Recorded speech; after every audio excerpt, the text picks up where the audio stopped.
Welcome, everyone, to the L7C Podcast Wrestling Edition.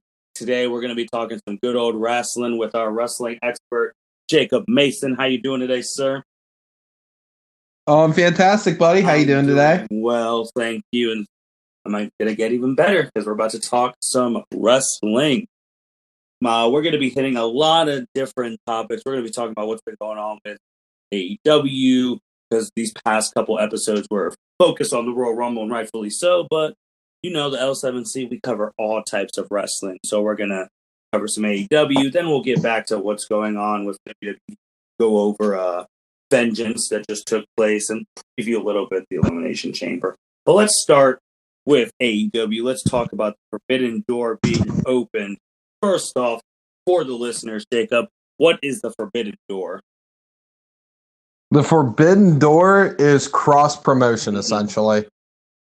That's the easiest way to put it. The door, I would say, has been opened. I think it's been damn near completely blown up off its hinges. We have had an absolutely crazy couple weeks here with AEW. You know, how we first started with Impact and Kenny going to Impact, and Impact now coming to AEW, and we had all that. And now Kenta enters the chat room, and here we go. New Japan is now part of this cross promotion, and it is freaking awesome.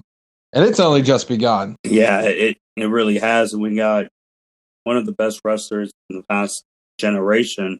Okada's going to be coming at some point. Don't know when he's going to be showing up, but he's coming. So that means we could get Kenny Omega versus Okada, or Omega versus Kota. This is wild, man, because if you would have told me this even just 3 years ago, when you and I are just messaging back and forth about different wrestling promotions, that this door was not only going to get open, but just bulldozed, and we have AEW and Impact. I basically almost see them as the same show now, because they're working together and their champs are going through, and now you got New Japan in there. It's wild, man. Oh, it is absolutely insane. I mean, the fact when Kenta showed up and attacked Jon Moxley, because for those who do not know, we talked about it before, Jon Moxley is the United States champion for New Japan. Kenta is the number one contender and has the right to challenge for the title. Kenta came over, GTS Moxley, and it's just been crazy. I mean, nobody's seen it coming.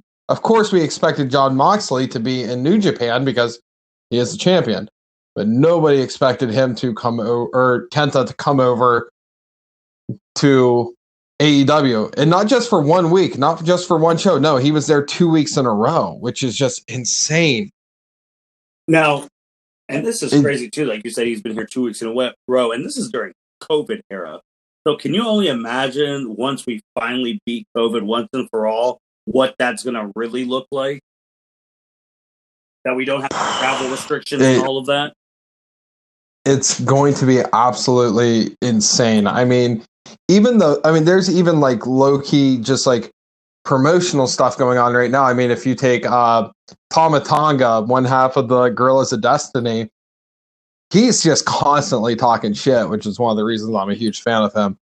I haven't seen, but he was supposed to have a big thing on Twitch at 7:00. I've yet to see what the hell he even talked about. But I mean, he's even going after Kenny Omega, and he's talking about Festus and Little Festus, or as we call them, the Good Brothers. So, they're going to show up at some point, and then Jay White's going to show up, and Okada is going to show up, and you're going to see our AEW guys go over to New Japan and Impact. I mean, you do have Juice Robinson and Finn. I cannot think of his name. I know that they're a tag team. They're Finn Juice. They're going to Impact now. They're announced that at the pay-per-view Impact just had. So, man, I mean, just it's nuts. And then throughout all of this, Where I the was hell is actually Ring of just Honor? about to bring that up because Ring of Honor is typically the U.S. partner to New Japan. So where are they fitting in all this? Are they just waiting to really just break everything and Ring of Honor just randomly shows up on AEW? Like, are they just waiting, or is there still some contract stuff going on with them?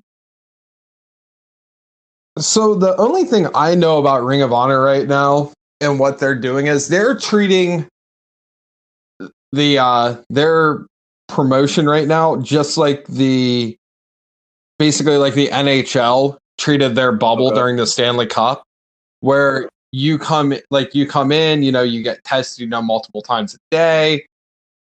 There's curfews, you can't be out past certain curfews or whatnot. It's basically at the hotel that they have to the tapings, back to the hotel to the tapings, and you're just going back and forth until you have all your tapings done. So I think they're actually just probably playing it safe right now, because I just cannot imagine New Japan and doing work with other companies and not having Ring of Honor somehow involved in this. And then we also have, nobody really talks about them that much, NWA. Are they part of this cross-promotional work too? We've had the NWA women's title get defended on AEW. So when are we going to see Nick Aldis show up to AEW? That's a very good point on the NWA. They haven't talked about them either. They even blanked on my mind because I was more thinking about where the hell is Ring of Honor in all of this. And I know a couple months ago we talked about when AEW announced a video game. Now, I'm going to bring this up again with this door opening. Is this video game about to have every promotion in it except WWE, obviously? Is this where I'm one can wish. If they're all getting in bed with each other, and obviously we've never had a New Japan video game or Impact Wrestling, and AEW is taking the forefront making a game, there can be a lot of money involved with everybody.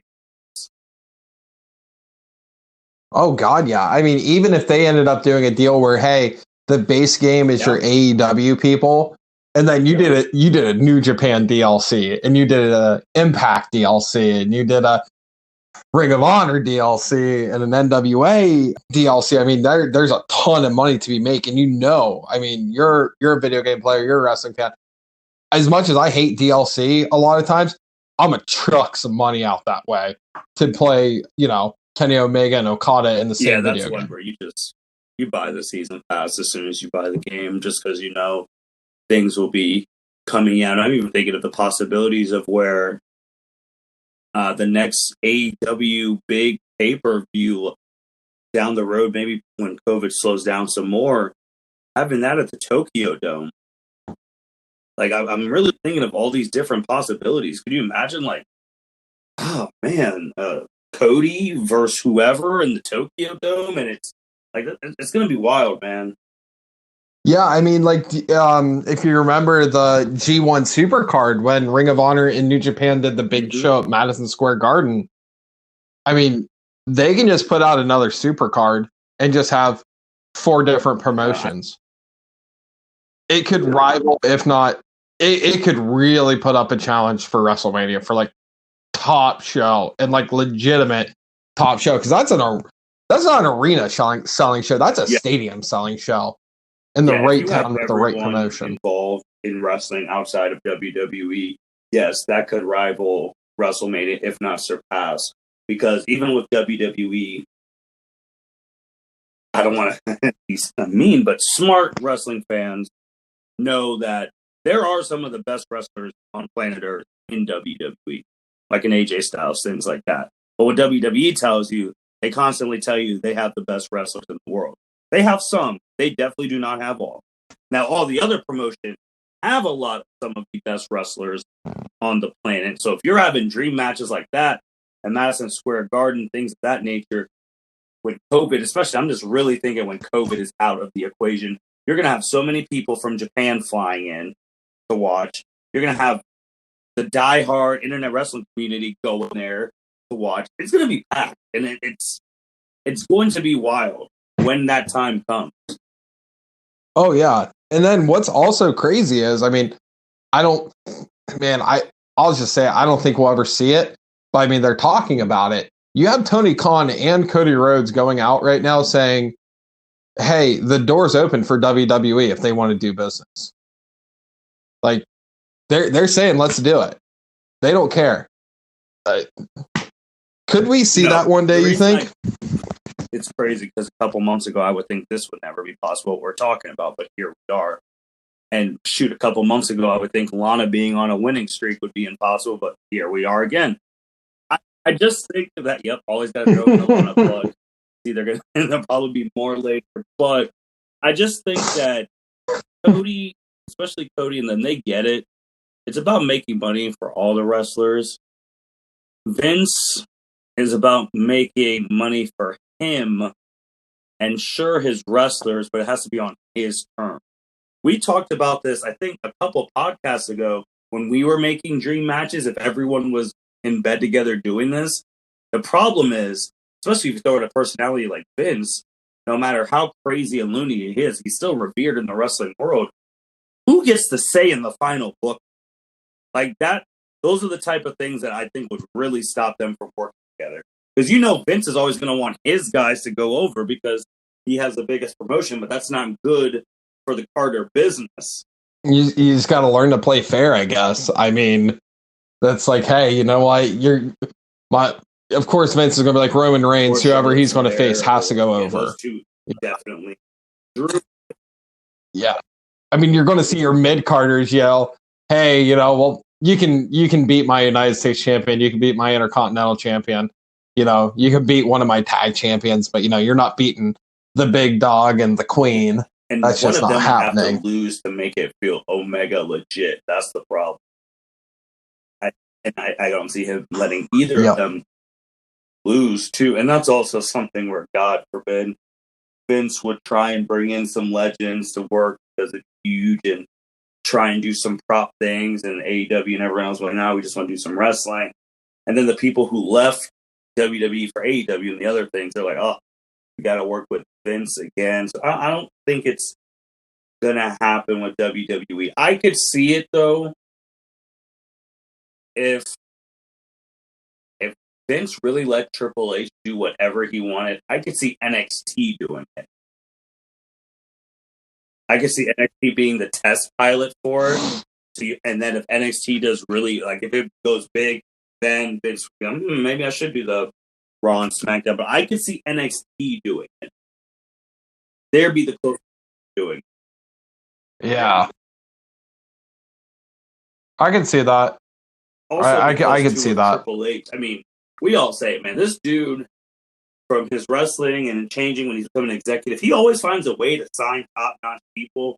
Like, I mean, he brought Nakamura from Japan here, and like Finn Balor, Kevin, like all AJ Styles. Like, he has a relationship with that area. It's just, again, he's not the boss of the company. Not well. Again, not yet. When that day comes, I don't know what's in Vince's will. Like, if it goes to Shane, I don't know what the shareholders want to do. But man, yeah, NXT would be my closest bet to if it ever happened.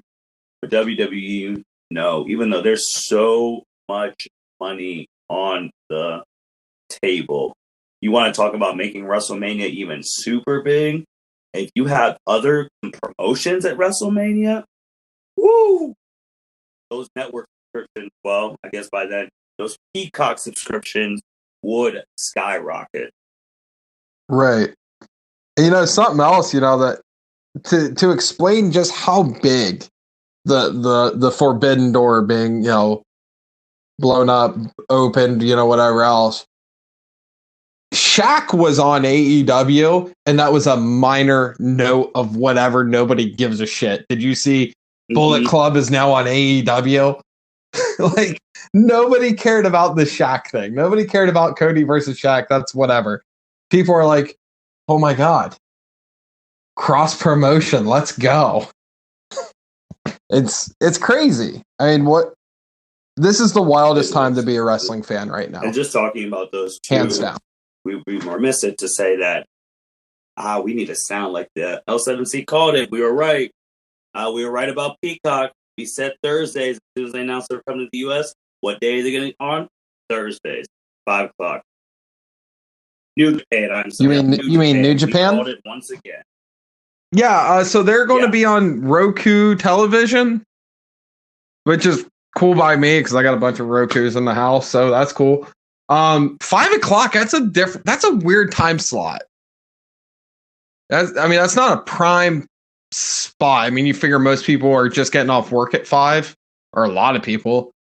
But it's going to be. Is it going? Or I don't know for sure. Yeah, I'd have to imagine it would be on demand. Yeah, it has to be on demand. I don't know when this. I forget when this starts because I need to check.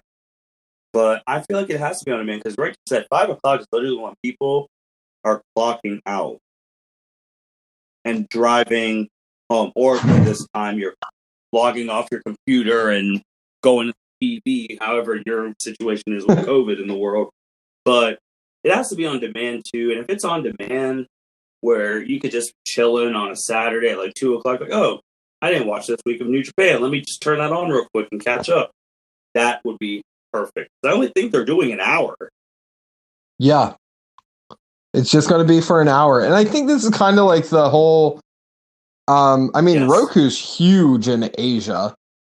So I think this is kind of Roku going like, hey, we know New Japan's, it's a massive product over in Asia.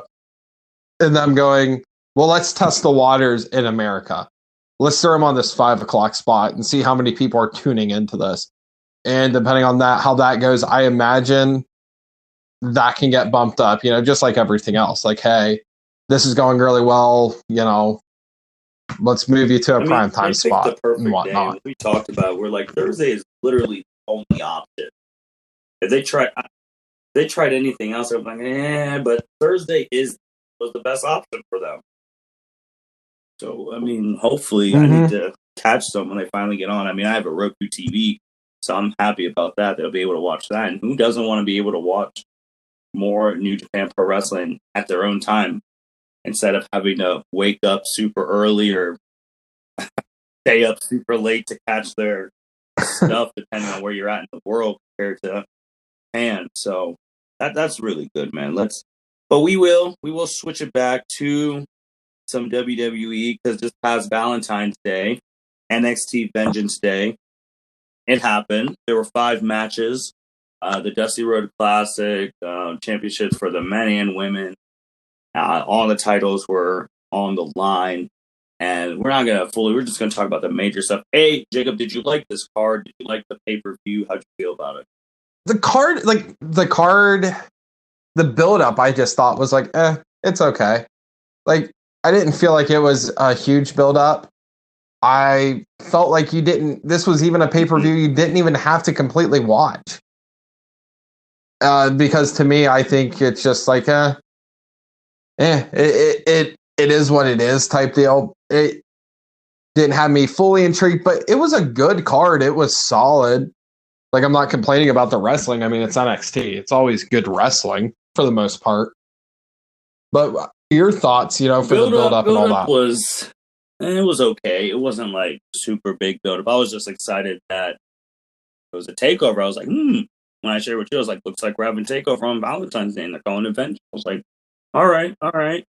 I think that obviously the main event, Finn Balor and Pete Dunne, that was the match I was definitely looking forward to the most, and I felt like that match delivered. And with Finn Balor, the way he's acting, that he's been acting since going to NXT, the way he carries himself as champion, the way he does his promos, all of that. This is a guy who could be the face of wrestling of WWE. That's my opinion.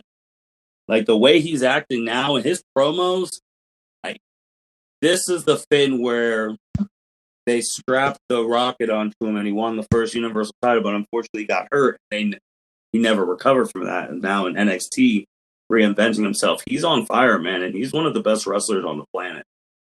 Oh, 100%. Absolutely. You know where I think, I'm sorry to interrupt you here, but where I think WWE dropped the biggest ball with this pay-per-view was the fact they did not call this, instead of calling this Vengeance Day, it should have been St. Valentine's Day Massacre. It really was. I mean, I don't know if they lost a trademark to that or what's going on, but man, I think they dropped the ball on that. But Yeah, and then the other that's nor here matches, nor there. I think the beginning match, the women's Dusty thing, I was like, it's all right. I felt like Dakota Kai finally getting like a big major win in Raquel, because I thought Raquel was going to be champion individually, but she's not. But them finally doing that is cool. So then Raquel and Dakota could go against Shayna and Nia whenever they want, and then MSK winning, that was all right too. And then honestly, also again, Nia, man, we gotta give a shout out to him, Johnny Takeover. That man is built for takeovers. Yes, he He's one of those is. wrestlers where when the lights are brightest, he really flips that switch, and he's so different and so good. I'm just amazed every takeover because he really puts on a show. And that match, for match wise, that was probably my favorite match. But the Finn and Pete Dunne, I agree. We'll talk about that a little bit after this. That was just favorite moments. It was a really good match, but it had moments that were more important than the match. But Johnny's match, favorite match in the card, easily. There were so many times I thought he was going to tap out Yoshida and all of that. It was a great match.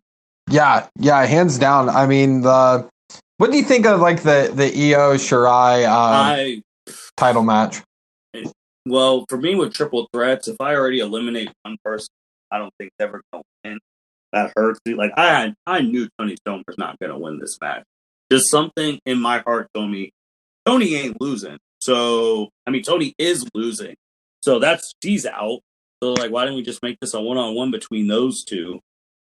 But it was all right. Io winning, I'm like, okay. I'm starting to really think like, who is going to take this title off of her? But if she is the one who took the title off Charlotte, then she does need to stay champ for a little bit. Also, felt bad for the table. That was bad. You're right. Real bad. That table spot. Poor Toni Storm. I know you were not a fan of the first match of the night. No, the women's Dusty Classic women's tag match. The timing was just so bad. I'm saying this like, trust me, I'm a way out of shape guy. Like, yeah, I'm like the fat guy eating Cheetos, watching the Olympics, going like losers. Like, no, like you're definitely way better than I could ever be. But like the timing was just so off. Like, I don't know how many times like you would see someone go to do something and they would like literally just stop 1 second, 2 second, then go do their thing. And that was just a constant throughout the match. And it seemed to be mainly with Dakota Kai and Shotzi Blackheart. Chemistry at all. I think you're. No. Believe it or not, I expected better out of Dakota Kai.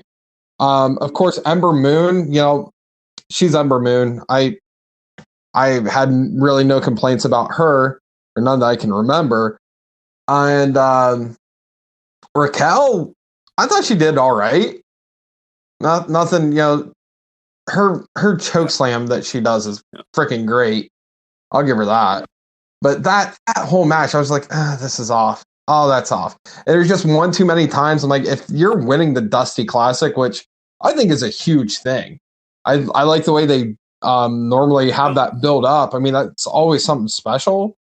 But it just wasn't great. Like I expected better out of the finals, out of the Dusty Classic.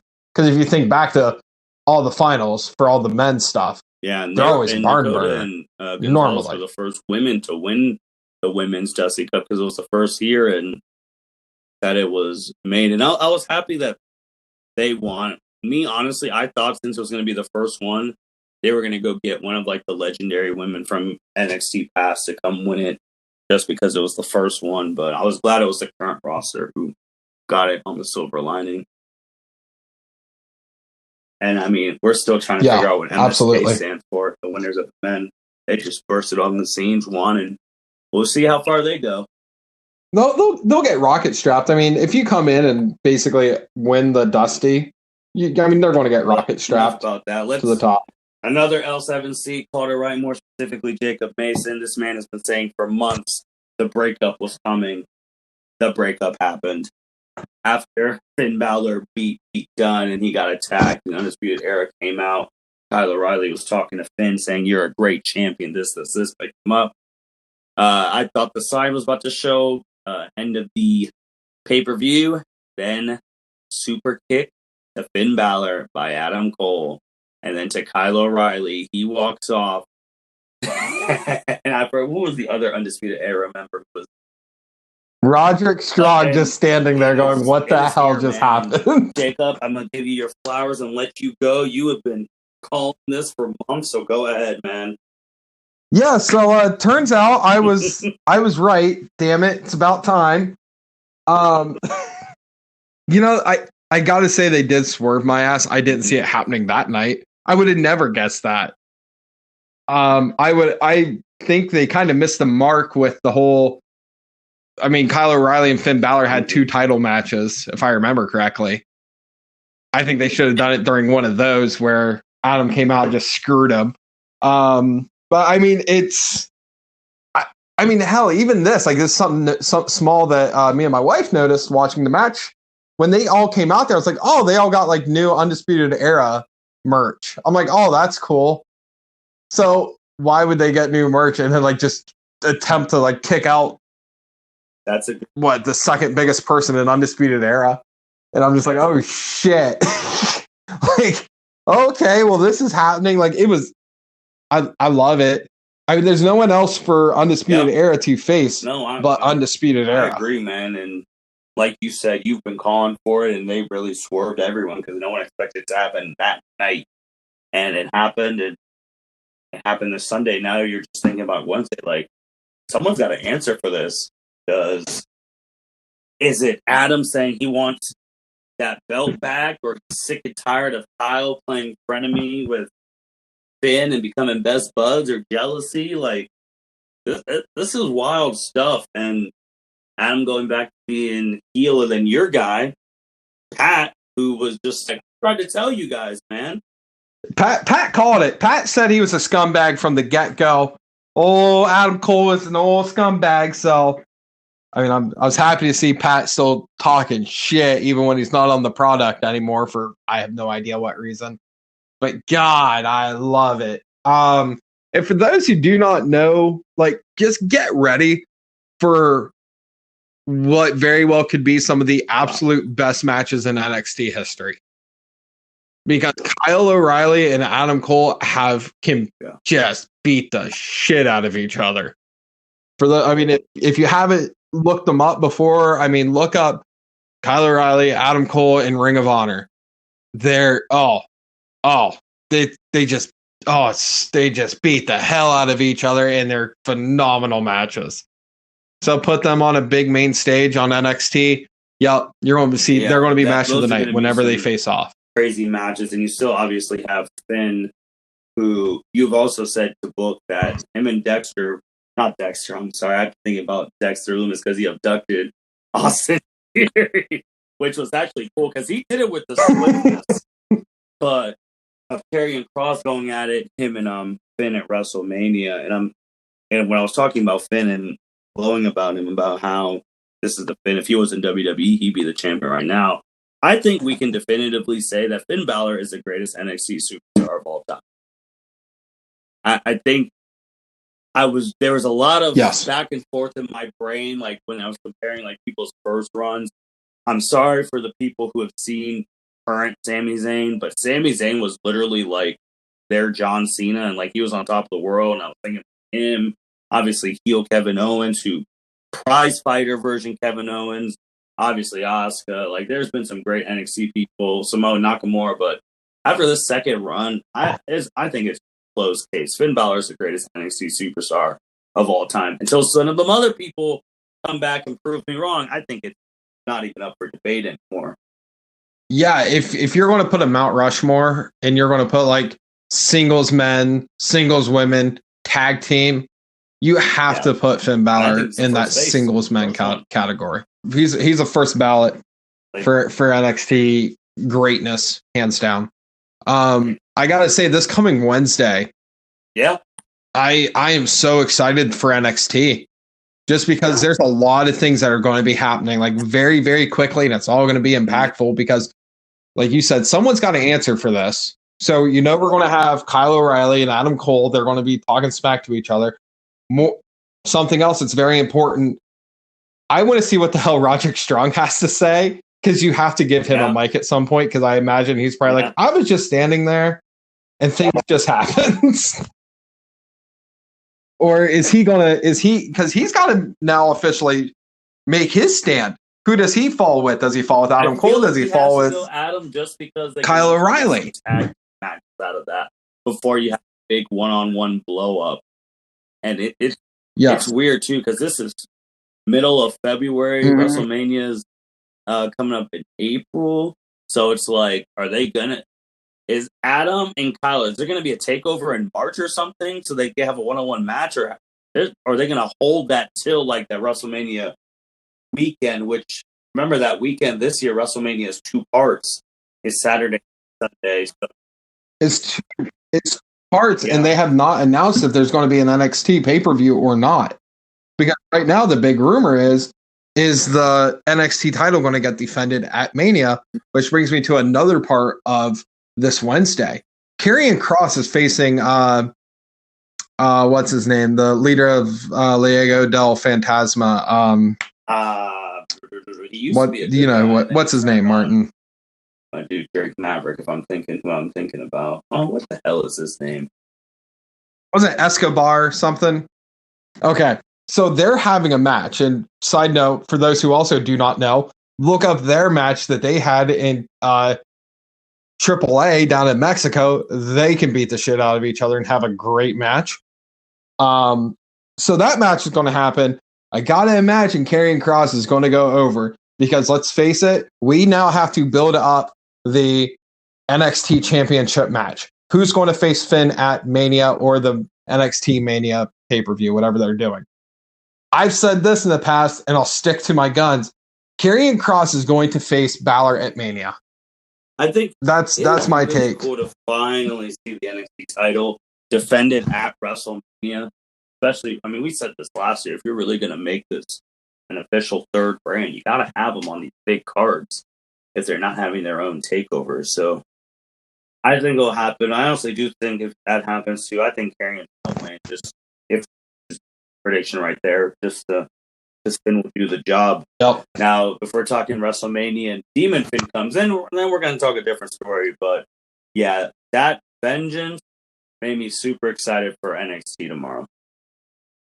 Well, see, that's why another reason I think you're going to see Karrion versus Finn, and I agree. I think Karrion is going over, and I said this months and months and months ago on a podcast.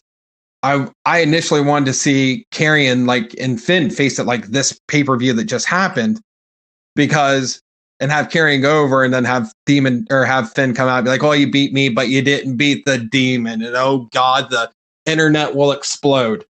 So they can continue that just after Mania. There's your storyline for months of, yeah, you beat me, but you never beat the Demon. And then, oh shit. I mean, I'd mark out. And even with the I'd pop. I'd jump up and cheer. It'd be great. Vengeance. I think that would have been a perfect one for Karrion to win because he's extracting vengeance on he never lost the title. So he wants to get it back. So I really think this would have been the perfect opportunity and the perfect pay-per-view with the name to do that. So now going into WrestleMania, if this happens, I mean, it's going to happen. They're going to cross paths. So we're going to have to see. Also, does Scarlett wrestle? Scarlett can wrestle, but she's in that, what was the name? The one who got fired for third party. Selena Vega. All right, so she's basically in the same shoes as Selena Vega. Where yes, Selena Vega could wrestle, but she was more of a mouthpiece. Yes, yeah. Scarlett can wrestle. She's more of a mouthpiece. Because I don't know if she was in Impact, her and Karrion. I forget if she was the Knockouts champion or not. Waiting for that. But she can wrestle. When I see couples on there, I'm always just thinking about, when's the couple going to hold all the belts? I always feel like Johnny and Candice should be the ones to do it first, but Candice keeps getting screwed out of that title. But we'll see. But Let's switch back to everyone's love-hate relationship show, Monday Night Raw. And one of the biggest things that's happened on Raw recently is the now legendary Nia's whole line. Nia was wrestling Lana, my best friend, in a tables match. And it was right before Lana pushed her into a table. Nia just, this is why they need fans back. But she just said it so loud. She was like, oh, my hole. And that became the soundbite of all soundbites. And I know they initially had to block it on the original airing of Raw. And then you go on Twitter and all that stuff and you hear it and you're just like, oh my God, did she just yell it? The way she yelled it too. And she got put through. And long story short, she was getting promotion deals. Like Tushy was trying to get her to sign on my whole line. She was trending and everything. And I know you've said this a lot with Nia, and even starting to make fun of like her injuring people. She knows what she's doing to drum up this attention. Yeah, Nia's smart, and let's face it, she has the smartest cousin who's the greatest promoter of all time. First heard the my whole line. Oh, I was laughing. I was away for work. I was watching Raw in my hotel room, and I heard that, and I was just busting up. And like, I'm like, this is just. As soon as I heard it, I'm like, oh, this is gonna be all over the place. I'm like, I'm not sure if she did this on purpose. I think she did. I think this was pre-planned in her mind, whether she told the people in the back or not. But I think she knew, like, hey, I'm going to do this. I'm going to then go my hole and let the internet run with it. And the internet did. And Nia's more popular for it because even bad publicity is good publicity. On Raw Talk last night, our group had a donut hole and everyone's just making fun of it. And the way she just said it and she was screaming, I was just like, you said that she had it, like, she was telling him she was going to do that, which could be true, obviously, in the wrestling world. But half of me is just like, oh my God, is that? I was like, are you letting your personal life skew into the work life? Because, man, that sounded a little like, ooh, oh boy. I would figure, and another reason I think she did this on purpose is because she said this in a very PG way. And I think if you were that hurt, you would go, my asshole. But instead she goes, oh, my hole. Boom. It's a soundbite. It's PG. It's great. Boom. Send it. Let the internet run with it. She would have. Those porno companies would have started calling Nia Jackson. That is something, think about. Something else I thought about, and I just want to throw it out there now because I want to get in my hot take for the day. And you disagreed with me when I texted you this. I initially said Lana's going to take going to take a title by SummerSlam. I think Lana and Naomi are going to win at Mania against Nia and Shayna. And I think they're going to have it for a week and then insert your new Dusty Classic winners to take it away from them. But I think that's going to happen. I just want to get that out there now. That way you heard it here first on the L7C. Elimination Chamber. Well, they don't have a match on it. I don't think. Correct me if I'm wrong. They don't have a match for the titles on. Originally, I don't know if it's at Mania or at Elimination Chamber. If they're going to wait, I think they're going to do it at Mania. I think it's just going to be one of those things where, hey, Lana, we've put you through the ringer. And it just kind of makes sense to me, thinking that they've put Lana through tables for months. Lana's just been, this terrible human being that both in the ring and outside of the ring, everybody hates her guts. And I think they're just kind of building this up to try and build up this sympathy. That way, when she goes over, it's going to seem like that much more, even though I don't think too many people are really going to care. But that's my prediction. I think they're going to do it at Mania. Right. I think it'll be like a pre-show. Be good for her. Even too. I'm getting screwed all over. But we'll see. Another one of your hot takes, which now is dead as of yesterday, was Lacey was going to get the title from Asuka. so that she could face Charlotte at WrestleMania for the title, and we know how that was going to turn out. And Lacey, who, if you haven't been watching the show, there's a storyline with Ric Flair now. Weird stuff. Twitter, even Charlotte to call her stepmom. Lacey said that Charlotte couldn't touch her on Monday because she is pregnant. And we're all just like, really? Are we doing the Lacey Evans pregnancy? But then we come to find out that she is legit pregnant with her second child with her husband. So this causes things for WWE because now Asuka doesn't have an opponent for Elimination Chamber, and your plans went awry. Well, obviously, congratulations to Lacey Evans for being pregnant. And Jacob, what do you think about this?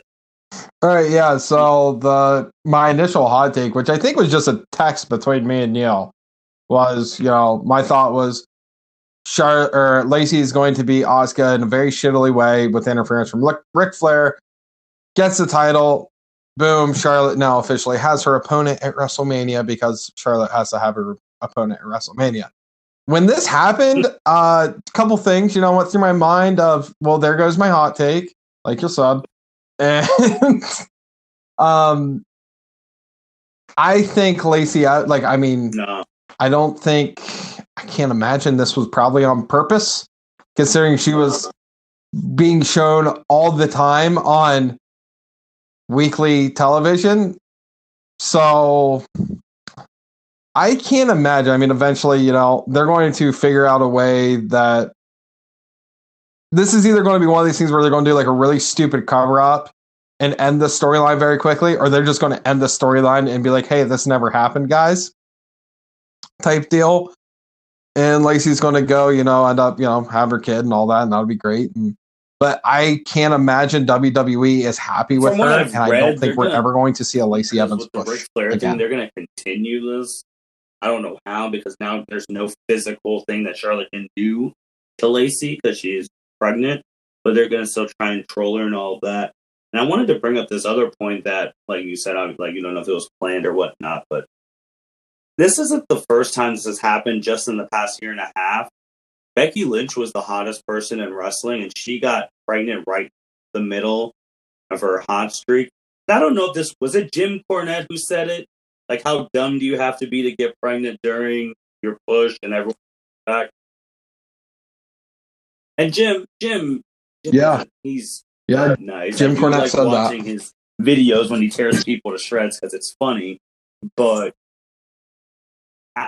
there's kind of some truth there. Like, it's I don't call it dumb, but it's just like, man, like you're at the height of your career, and then something like that happens. Which more power to you. It's a blessing and all of that. But for me, the wrestling fan, that just means to me that Charlotte's about to get the belt because she ain't getting pregnant. She's coming to work every day. Oh yeah, but this accelerates the process. Well, Charlotte was going to get the belt regardless.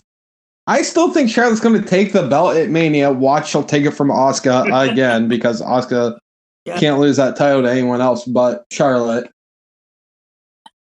But here's another question. I know, I asked you this, but do we know for 100% that she is pregnant? Because I'm seeing it on all the rumor boards and all that. But is that, or is this just a giant all those people play? I don't know if I've seen what her husband looks like. I don't know if he has social media, because if he said congrats, then because we're having a baby, then I would fully believe it. But at the same time, you can work social media to make something bigger. If you look at the Becky and Ronda Rousey thing, they use social media to promote everything. Because I knew the Cena Rock hate was real at 28, but I'll never know if Becky and Ronda's hate was real at 35. But you're right. But I'm taking is the fact that everyone, all the people that we read and stuff, is saying that it's legit. And you're right, man. WWE does not like when their storylines get interrupted mid-storyline for things they do not expect. Yeah, because you're right. She was gonna win the belt, especially for WrestleMania. Her second biggest push, her first biggest push was one of the people fighting for Becky's titles at the beginning of last year, and now she's gonna have the baby, and then she'll be out for a couple months. Who knows when she'll be back? And you lose all the heat on her because you can't just rekindle this. Like, oh, like you said, she's gonna come back after the baby, and we're like, oh, did you have Ric Flair's baby? What are you talking about? The storyline's over, so it's not Ric Flair's baby because they think we're idiots and can't connect things. Now, every time you come back, you have to be Ric Flair's baby, or unless they do a typical WWE angles like, oh, Rick, I'm sorry, the baby wasn't yours, it's someone else's. Like, this is Maury. Oh yeah, they could do a whole like cheating thing. Yeah, it's where Rick, you are not the father. Injuries, they could do a whole thing like that.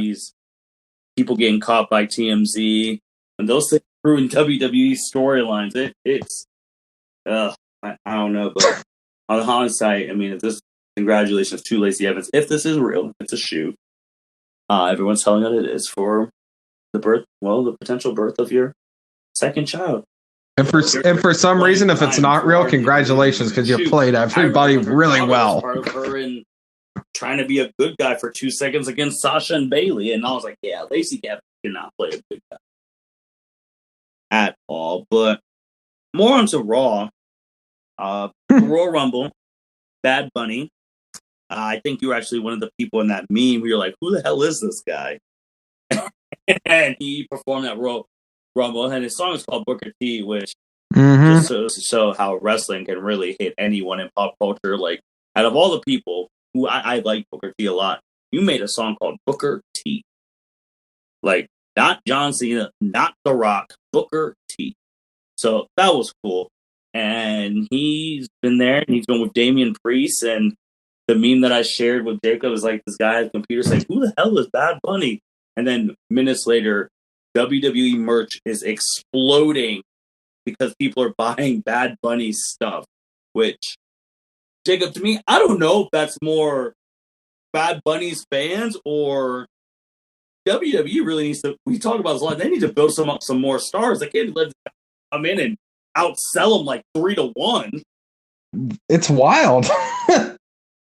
Hey, this is absolutely wild. So I did some research. Bad Bunny's he's massive. Like in the Spanish music genre, which this might be a shocker to a lot of the L7C fans out there. I'm not a big listener of the Spanish genre of music. But he's massive. And then I didn't realize it in that Cardi B song, I Like It Like That, or whatever that song is. He's in that song, and he actually talks about, you remember too, Eddie Guerrero, and he says like Viva La Raza and all that stuff in that song. Cardi B and Lacey Evans were going back and forth on Twitter. I thought that was going to be the match. Oh God, yeah, I've kind of forgot about that too. Yeah, and they're going to beat The Miz and John Morrison. Nah, we got Bad Bunny and Damian Priest, buddy. We already know that's happening. Like, it's wild, man. Like, that he's really coming in as outselling these people. And it's funny, too, that and he's been practicing apparently at the Performance Center, but this little guy, no wrestling and all that stuff, he's been on Raw every week since the Rumble. He's already been on more Raws than Goldberg was when he was #1 contender. Yeah, and Bad Bunny's coming in every week. It's freaking part-timers, man. What the hell? Yeah, damn. I mean, WWE is smart. Hey, we're going to bring in this guy. I mean, they knew they were going to have so many fans go, what the hell's a Bad Bunny?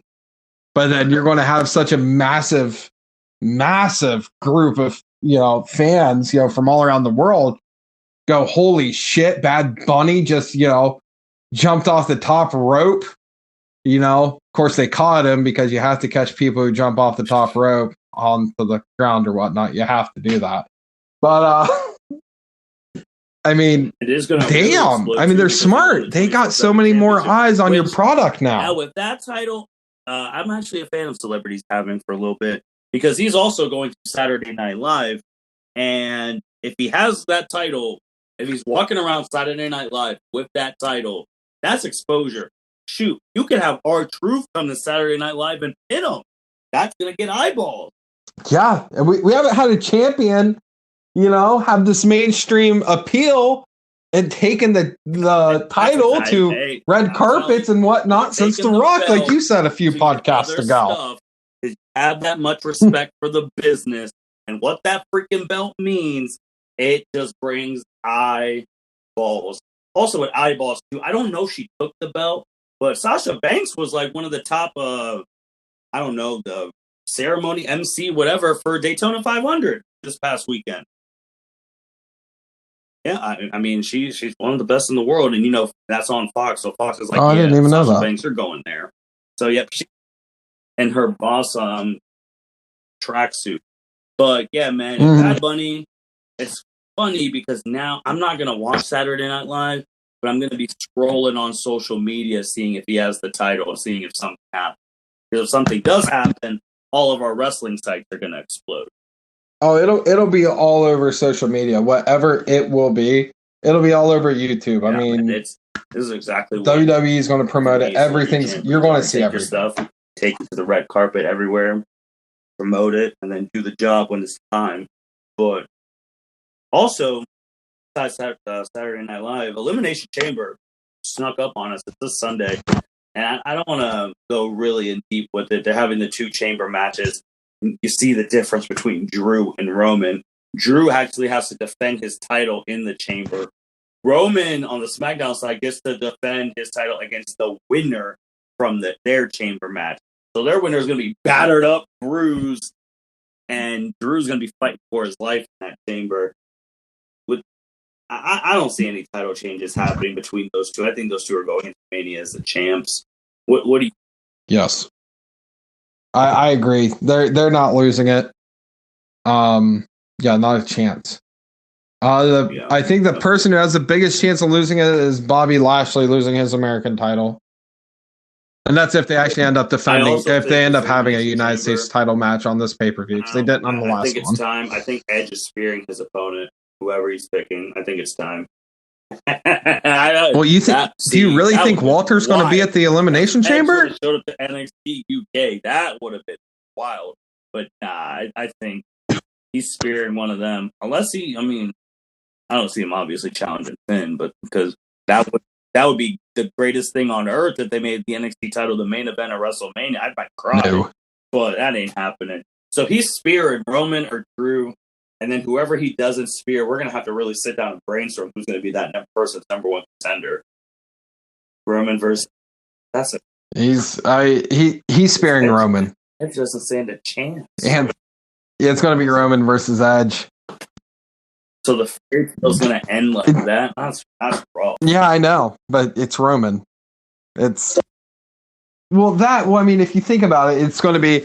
Well, hey, whoever wins this is going to be the main event of WrestleMania. No. Do you see anyone besides Roman Reigns main eventing WrestleMania? Shows up like a Ronda or Becky Lynch, but not when it's Roman's yard. You're right. It's going to be them, and Fox is obviously turning into the A show. So it's going to be Roman and Edge, which I'm not looking forward to because that fairy tale, it's over before we even get to April. Oh yeah, absolutely. I mean, they'll have some build up, and I'm sure it'll be good because Edge on a mic with Paul Heyman behind Roman will just be great. But yeah, I mean, you can't look at that match and go like, "Oh yeah, Edge is going over." And Edge, no, quote unquote, Mark is going to look at it that way. That I don't know if it was personal to Miz to get like a fire underneath him or what. When Edge said, "Miz, you want to be champion? I need to be champion." I was like, oh, I don't know if that was a shot to Miz or to Mike. Like, you need to step it up so you can actually be champion again. Because even though the Miz does have a main event WrestleMania under his belt, he was only there so that Rock could rock bottom Cena and get that feud going for next year. It was a filler main event. With that, and just sure a quick was. thing, Queen, Charlotte, Alexa Bliss going to be guest starring in a Peacock show. We're already seeing the Peacock deal get into fruition with WWE because now they're going to have their stars guest starring on shows. So that's just a quick note. Actually, something else I want to bring up here. he's going to screw Orton. The Fiend is apparently going to end up showing up at some point. Well, yeah. I mean, listen, when you got Alexa Bliss doing a satanic ritual in the middle of Raw to say the Fiend's coming back, sign me up. Let's go. I mean, I was pretty stoked about that. That was super edgy for a Monday Night Raw. I mean, seeing a pentagram on Monday Night Raw, like, I'm okay, still holding out all right, for my dream, and not even trying to hide it either. And the Fiend holding the titles and running the show. Oh, I think it's going to happen, but I think we're going to see. I think you're going to have old Randall versus the Fiend at Mania at this point. Because the Fiend Revenge Tour never stops. Hell, there's going to be with Drew McIntyre. Because if it's not the Fiend, which I think it should, but obviously he has to take out Randy. That's a great question. Randy killed him, literally. And if it's not Randy, who Randy Orton, as Stone Cold says, doing the best work of his life right now, who is it on Raw? Does it have to be AJ? Does it have to, I will be. We talk about when we were all talking about Goldberg and Drew and how we were like, dude, Goldberg might actually win. I will be so mad if Drew McIntyre's match is against Sheamus. I'm sorry. Because that match will not even be a 9 p.m. match. That match might be on by 8:50. Yeah, I mean, shit. Who? You know who we could have do it, but he's not on the right brand. Could we get Cesaro versus freaking Drew somehow? Cesaro just cut a hell of a promo on Talking Smack the other day. I mean, he's freaking hot right now. I mean, you could do that and people would pay attention. They want to make it happen. They can make it happen saying Cesaro's coming on this brand. He's getting traded because he wants one more shot, blah, blah, blah. Or he could do something like where he's already in the Elimination Chamber match for SmackDown, I believe. He takes out a Raw member and takes their pod and win, or like comes in second place. But he's a good one, man. But he's on SmackDown, and Edge is going after Roman. Because Roman versus Cesaro could have done some things. Because, I mean, honestly, would you rather see, hypothetically, Roman versus Edge or Roman versus Cesaro at Mania, if you had to pick between the two? I'm going to go with Edge because I don't want to see Cesaro get... At least Edge, you have that just 2% chance buried again. He could actually win. Cesaro, there's no shot. Now, Cesaro would have won the Royal Rumble and he would have been ascending in this because whenever Cesaro wins that, if Cesaro wins that main title, it's going to be Kofi Mania level because I never thought Kofi was going to do it. He did, and I was so happy. Cesaro does it. Oh man, because they missed the opportunity with Cesaro where he had that 5-star match on Raw for the U.S. title with John Cena during the Open Challenge. They should have scrapped him then. It's I don't know, man. Oh God, yeah, that's a good idea because right now Raw, if you take out Bray and Randy Orton, and I don't think they're going to do AJ Styles again. I don't know who wrestles Drew. Well, he did take himself. Or does Miz cash in before Drew makes it to Mania? So, I mean, if he cashes in and he Money in the Elimination Chamber match. I mean, he could cash in now. He's going to lose it to Drew again at Mania, which is fine. But that's a good thing. I always forgot about the briefcase. I always did. To be honest, that's to save Edge from losing to Roman. They might do it there. I mean, remember, if history repeats, that's how they saved the Roman WrestleMania 31 with the heist of the century. So I don't know, man. There's some things, but we'll have to wait and see. But anything else, Jacob, before we end and we do some shout outs? Jacob, you have the floor, man. You got any shout outs? No, that'll do it for me. I think we're covered. Yeah, shout out to all the listeners, keeping us going strong. And shout out to you, Martin, because you're the one who organizes all this stuff. I'm just a lazy guy who just gets on every 2 weeks. You actually do this as a full-time job. And shout out to my wife for helping me take notes once again. So appreciate that, Hannah. No, man. I mean, this is fun stuff, and having she's on the other room. Stuff, and it's, I mean, it's obviously stuff I care about as well, especially wrestling. I mean, shout out to you, man. Like you you gave your nickname, which I actually agree, Mr. Consistent. You're consistently given an hour or so talking about every wrestling promotion on planet Earth, which I don't think any podcast does. So you're the one doing it right now, and the fans appreciate it. And shout out to your wife, Hannah, for helping with your note. Hopefully, sooner or later, we got to get her on. Oh, yeah. We can do it anytime. On being anytime. She's down. But with that being said, thank you, everyone, for listening to the L7C podcast. You know, wrestling episodes are every 2 weeks. So me and Jacob will be back in 2 weeks talking about, the NXT that's happening. We'll see if the Chamber produces anything. We're both not expecting much. We're going to see if the Forbidden Door keeps getting destroyed. And if Ring of Honor, tell us what you're doing, please. Are you showing up to AEW? You're showing up to Impact? Let us know in these 2 weeks so we can talk about it, please. And with that being said, thank you, everyone, for listening to the L7C podcast. You guys take care. Thank you for listening to this episode of the L7C podcast. Be sure to like, rate, review, and subscribe to the channel. Follow us on all social media platforms, and we'll be talking to you guys soon. Take care.